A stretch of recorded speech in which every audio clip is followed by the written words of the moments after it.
L'annexe fiscale 2022 a été présentée dans son ensemble ce jeudi 3 février 2022 par le directeur général des impôts.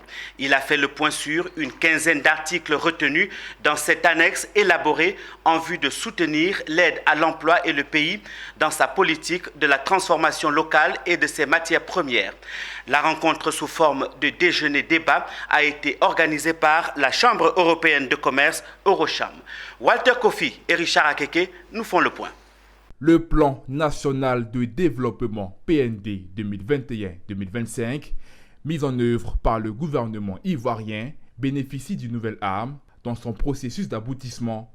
Cet outil est l'annexe fiscale 2022, entrée en vigueur depuis ce 4 janvier. Dans la présentation de l'annexe fiscale 2022, Sié Abou, directeur général des impôts, a mis un point sur l'article 2 qui touche l'une des préoccupations majeures de l'État, celle de la formation des jeunes.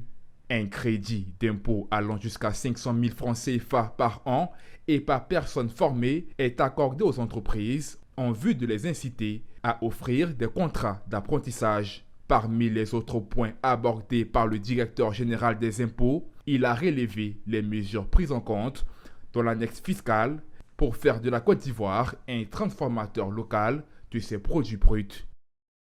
Le chef de l'État, dans sa dernière allocution, notamment son message à la nation, est revenu sur un point important, la transformation structurelle de l'économie ivoirienne. Et cette transformation est un impératif. La Côte d'Ivoire ne peut pas continuer à exporter ses matières premières à l'état brut. Parce que si je peux faire transformer mon café, mon cacao, ma noix de cajou en Côte d'Ivoire, et que en partant de la Côte d'Ivoire, ça est déjà en conserve, mais il est clair que ma rémunération sera différente de ce qu'on vient me prendre le produit bois-champ et qu'on le met sur le bateau pour aller le faire transformer ailleurs. Ce séminaire de formation sur l'évolution de la loi fiscale au regard de l'annexe fiscale 2022 s'est fait avec la participation de la Chambre de commerce européenne Eurocham. L'institution collabore avec la Direction générale des impôts dans la mise en œuvre du document en vue de veiller aux intérêts du secteur privé. Sur les demandes des contribuables, les nouvelles demandes, sur les problèmes rencontrés, sont analysés au sein du secteur privé. Il y a la CGECI, il y a l'UGCI, il y a Eurocham, etc.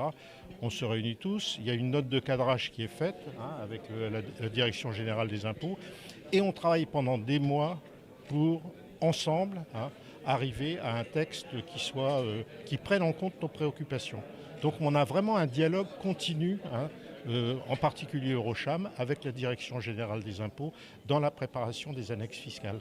Rappelons que l'annexe fiscale 2022 a été élaborée dans une dynamique tout en prenant en compte le soutien du secteur privé. Elle est structurée autour des principaux axes stratégiques dont le renforcement de la mobilisation des ressources fiscales et le soutien de l'économie nationale et à l'emploi.